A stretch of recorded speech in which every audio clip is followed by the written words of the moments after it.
Well, hello again. Oh, messed that up. That's a little better. What's up, guys? Welcome to episode 11. We're going to pick up right where we left off last week. If you guys don't remember, we were kind of covering the whole orc lore. Kind of as a whole. I think, if memory serves, where we left off the very last time we were here, we were kind of talking about where we were leading up to the rise of the Horde. We kind of talked about the old Horde a little bit, kind of see what their whole deal was before coming through the Dark Portal, right? That being said, there was a verse, not really a verse, but there was a quote that Thrall said in regards to the fell corruption, right? And he said, to pretend that it did not exist is to forget how dreadful impact was, to make ourselves into victims rather than claiming our participation in our own destruction. But we chose this path, we orcs. We chose it right up until it was too late to turn back. And having made that choice, we can, with the knowledge that we have of the end of the dark and shameful road, choose not to take it. So you can kind of see there's this huge pivotal switch in the entire mentality of where they were going with things. So after investigating, the world, this powerful demon lord that we talked about killed Jaden, he kind of tracked the head of the shaman Ner'zhul, the one that was corrupted by Sargeras. Ner'zhul was kind of appearing as a spirit. Kil'jaeden was appearing to Ner'zhul as a spirit of one of his ancestors, but he convinced Ner'zhul that the Draenei, the ones we all know, were kind of conspiring against the orcs and were planning on attacking. So Ner'zhul began raiding the Draenei, kind of hoping to be the savior of the race. Right, that was kind of the whole gist of the things we were kind of going over. So once we knew how they rose through and then they came into the next part of it,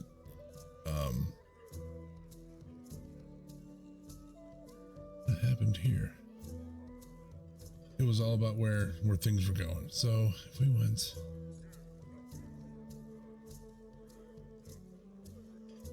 with okay, so sorry, I got sidetracked there for a second. They went through with this mass murder of the Draenei, right? So the elements that they were using for all their shamanistic beliefs, they kind of refused to help them because the elements and all that, they realized that they were turning to a different power. They weren't asking for companionship anymore. They were just kind of either do what we tell you or go away. So the elements were like, okay, you guys got this new awesome thing that's horrible and evil, but you don't see it yet, but you don't need us anymore. So peace. So once they had turned on them, the orcs only could turn to Ner'zhul, and he went to Ashugun to speak with the spirits directly and learn the truth about Kil'jaeden. That's where Ner'zhul was learned, hey, okay, this is a bad thing. Refusing to help kill Kil'jaeden any further, Ner'zhul was replaced by his apprentice, Gul'dan, kind of as the spiritual leader of the clans. And Gul'dan, he cared not even a little bit for the orcs, and he really readily agreed to follow Kil'jaeden in exchange for more power. Now, for those of you who aren't really familiar with what Ashugun is, it's the orcish word meaning mountain of spirits, right? It's located in the southwestern part of Nagrand, and it's this great white monolith. Like it kind of dominates the landscape once you're over there. But instead of being jagged and irregular like other mountains, it's like this smooth triangular, almost like crystallized formation. It's kind of said, it's been rumored that it's the largest diamond in the known universe, but whatever. It was also being harvested by a faction of ethereals who opposed the consortium. Just so we all can imagine this big white smooth rock. In reality, however, Ashugun is actually a Naru dimensional fortress known as the Genadar. The Naru, of course, are the source of light and everything good in the Draenei world. It was also used to help free the Draenei from Argus thousands of years ago, and that helped him kind of twist through the nether, and at some point it split into two separate vessels, with the most elite of the Draenei's warriors boarding on the Zenithar, and with the Naru Zera informing in the Army of the Light. We can cover that much later. The rest of the Draenei kind of visited dozens of worlds aboard the Genedar before crashing in on a Draenor approximately, was it 2 centuries? 200, yeah, I think it's 200 years before the First War. So they were there for a while. Deep within this massive crystal dwells the Naru Kaur, who's accompanied by ancient orc ancestors and the spirits of orcs who've passed on. It's kind of like the spirit walk center, if you will. So that being said, so after being taught by Kil'jaeden, Gul'dan established these warlocks and necromancies, right? Schools to replace the shaman powers that orcs had lost, because the elements are now not communicating with the orcs anymore, so they have no guidance, so they can only turn to Gul'dan for any sense of something to follow, some sort of faith, right? Because Gul'dan had power. So to consolidate his power, he united the clans into the old horde under Blackhand as war chief. And they kind of formed what they called the Shadow Council. And they they pull the strings from the shadows. And then over the course of the next few years, the entire race was corrupted with fel energy. And that's when they started turning green, right? So all orcs by legitimacy are brown. Once they started messing with the orc, or with the fel, the more they became corrupted, that would change them completely, and their brown skin started sloughing off because they were more corrupted by fel than they were themselves at one point. So on the eve of the final assault, right, of the Draenei out in Shadrath, that's out in Terakar Forest, like the main hub city, Gul'dan presented the clan chieftains with Manaroth's blood. Manaroth is the gigantic pit lord, right? He was the big opposition, and he had fallen. So the resulting bloodlust kind of allowed them to easily overrun the city, which ended the war. But believing that the orcs had fulfilled their purpose, Kil'jaeden kind of just abandoned them. They completely devoured by their demonic, sort of bloodlust, and without these new enemies to fight, many orc clans began fighting kind of amongst themselves, almost like a civil war, but only among the clans. So you had all this chaos going on, and then there was these like petty little rivalries that escalated into these big, full-blown bloodbaths. Total chaos kind of descended upon the entire orc society. The few remaining Draenei took advantage of this, and they kind of started this guerrilla campaign that continues to this day. You know what I mean? So it's always like orcs have always been, since the old time, even before the Dark Portal, orcs were always a natural enemy, more so of the Draenei than the factions they kind of first met coming over to Azeroth.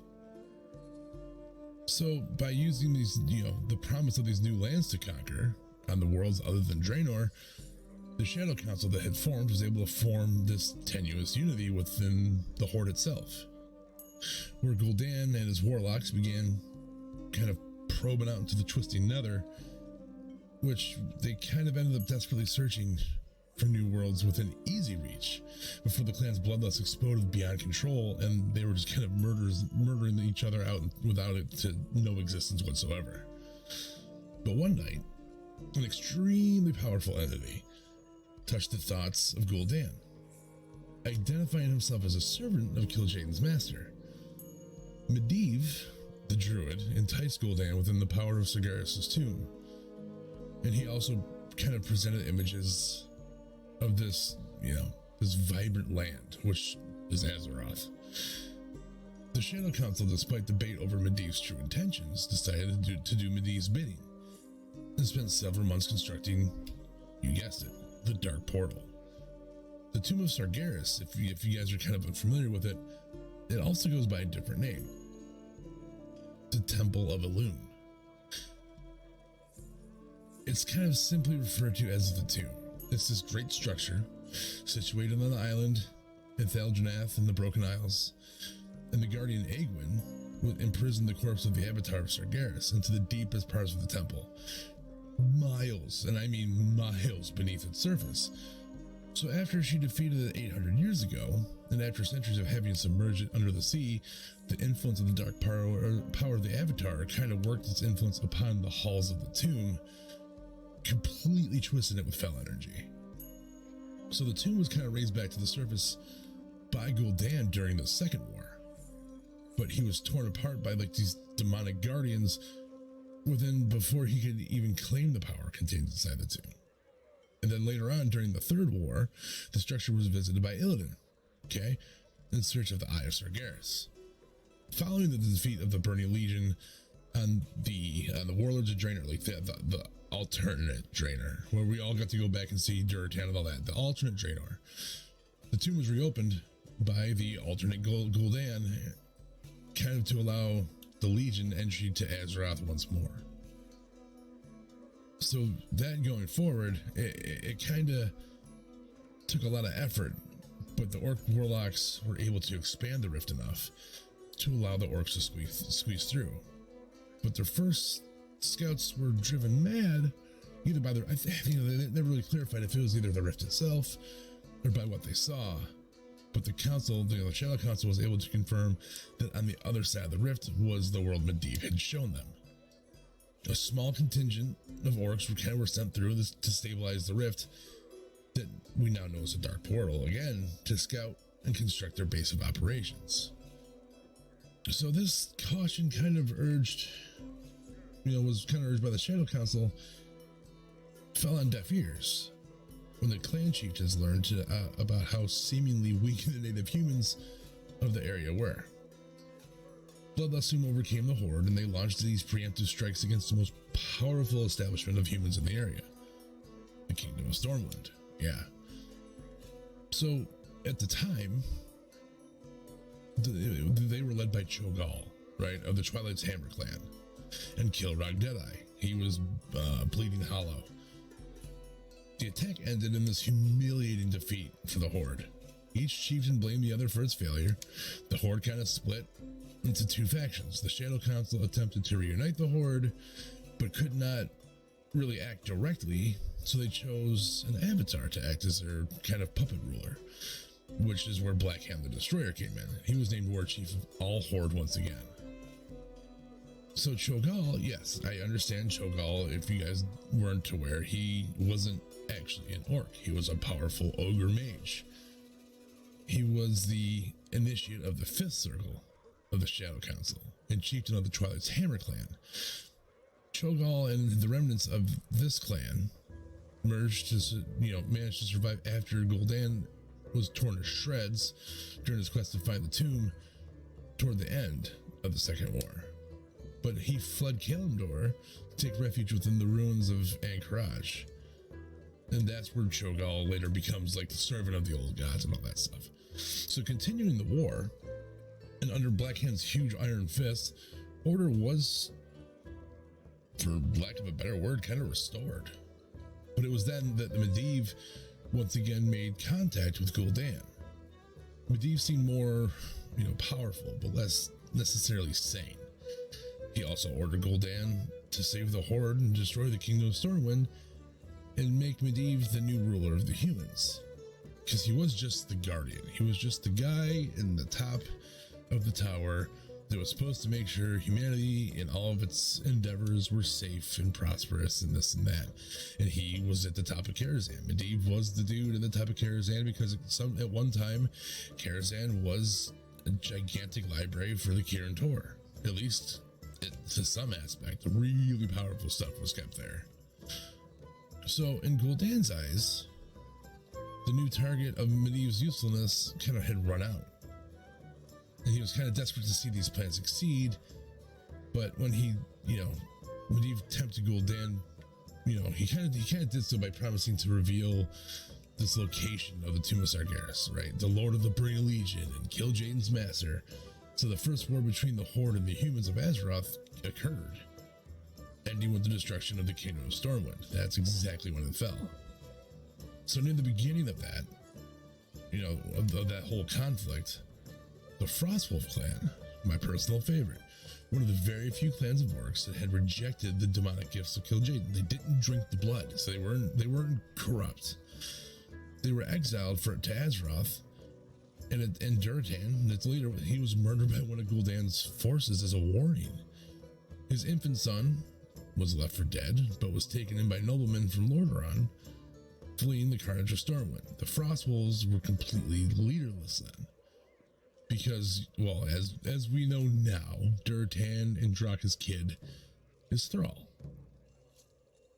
Thrall didn't turn green because he was corrupted. Thrall turned green because Draka snuck through the dark portal, corrupting the fetus with Fel as they were crossing into Azeroth. So, toward the end of that war, a surgical strike was launched by the humans to kill the treacherous Medivh. But as Medivh was assaulted, Gul'dan felt this psychic trauma waves that Medivh emanated and realized that his chance to obtain the power of Sargeras was about to slip right out of his hands. So Gul'dan entered Medivh's mind and attempted to steal the location from the tomb while Medivh was weakened and distracted. But it was at that very moment that Medivh died, and Gul'dan, having been in his mind at the time of death, was thrown into a coma, like it knocked him back and just rendered him useless. So when he woke up, Gul'dan learned this major power shift within the Horde. Blackhand the Destroyer had been overthrown by Orgrim Doomhammer after he had learned the Blackhand's role in corrupting the Horde. Doomhammer was not gullible or easy swayed by his Blackhand had been, and he kind of quickly discovered that the Shadow Council, within the presence, had a huge hand in the Orcish affairs. He completely eradicated the council through assassinations of treason, or accusations of treasons. And Gul'dan only survived by swearing his allegiance to Doomhammer, which is hilarious to me, because if you think about it, you have the completely uncorrupted, you have the completely powerful, it's fresh out of a coma, and he still knelt to Orgrim. So they formed the Stormreaver clan and began this whole process of reanimating the corpses of the fallen knights with the spirits of fallen members, the members of the Shadow Council that had died. And what do you think they called them when they rose them? What do you think it was? Bet you wouldn't even think of it, because we only know it from one place coming from. They were technically the first Death Knights, along with their other fellow projects, such as the capture of Alistraza. But it gave the Horde enough strength to advance steadily north, despite facing this might of this unprecedented alliance in all the human nations, whether it's Lordaeron or Stormguard, Kultiris, Gilneas, you got Altric, and of course the magical forces of Dalaran, right? The Elven Nation and Kel'Thas sent tons of support to the alliance. And then after the Horde took their beloved lands of Khazad-dûm, the dwarves and gnomes gladly joined the ranks of the alliance. But when the kingdoms in Alterac betrayed the alliance, the victory of the Horde seemed inevitable. But that was to suffer a betrayal of their own, because Gul'dan himself kind of followed a little bit. With victory in sight, he knew the end game. He knew where it was going. Gul'dan convinced Cho'Gall and the Twilight Hammer clan that he knew the location of the Tomb of Sargeras. And then alongside the Stormreaver clan, they abandoned their posts and set out claim the demonic power for their own. But this loss of nearly a third of the Horde brought their campaign to a complete standstill at the doorstep of Lordaeron. So Orgrim, or Doomhammer, furious with the amount of insubordination at this critical time, deployed this large portion of his own forces to attack the deserting clans and their leaders, which allowed the Alliance forces to kind of rally and crush the Horde, because they were split up, they were divided, divide and conquer. They kind of did it for them. So with the destruction of the Dark Portal and the Second War ending, and even though the number of powerful men in the Kingdom of Lordaeron wanted the Orcs rounded up and executed, but King Taranis ignored them and had the Orcs placed in internment camps, with hopes that they would one day lose their bloodlust. There, they were cut off from demonic rulers. There was no way to replenish their fell stamina. The Orcs kind of languished and eventually slipped into lethargy.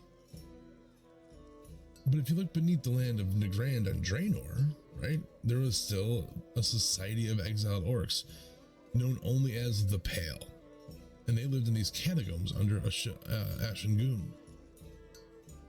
They kind of reveled in these powers that, what was it, if it's not the light, it's the void, that leaked from the injured Naru Kaur. And through the void they communed with the Void Lords that sought to bring an end to all existence. So these Pale Orcs, dark, they had this dark power. They kind of rivaled even fell magic as far as potency is concerned.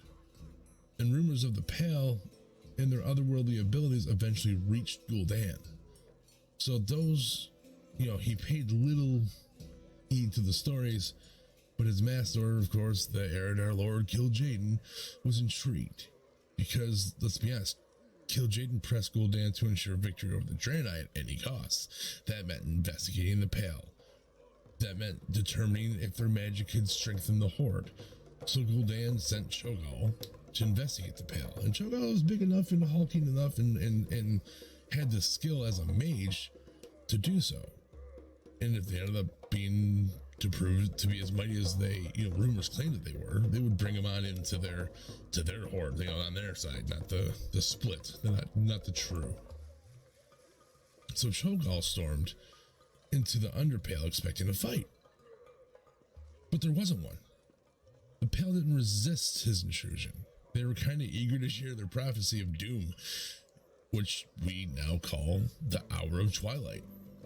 It was kind of a time when the shadow would kind of envelop this universe and snuff out all of life in its existence, which is kind of dark to think about.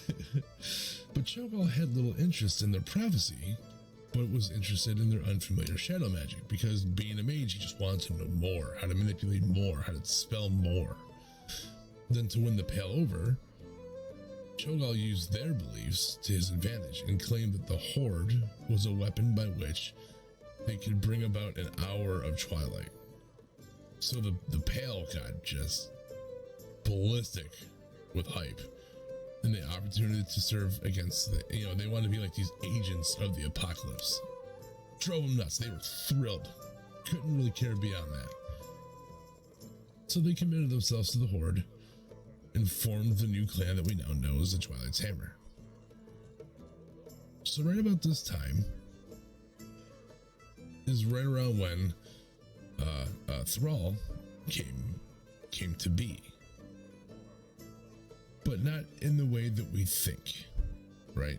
Unless you do the battles in Durnhold, Thrall's kind of got a rich story of his own, and it's not just because, it probably is because he has such a rich story because he ends up being the war chief. But I think one of the most impressive aspects of that is how he got to be where he is, what he went through, the relationships he had, and I don't mean in a romantic sense. I mean that in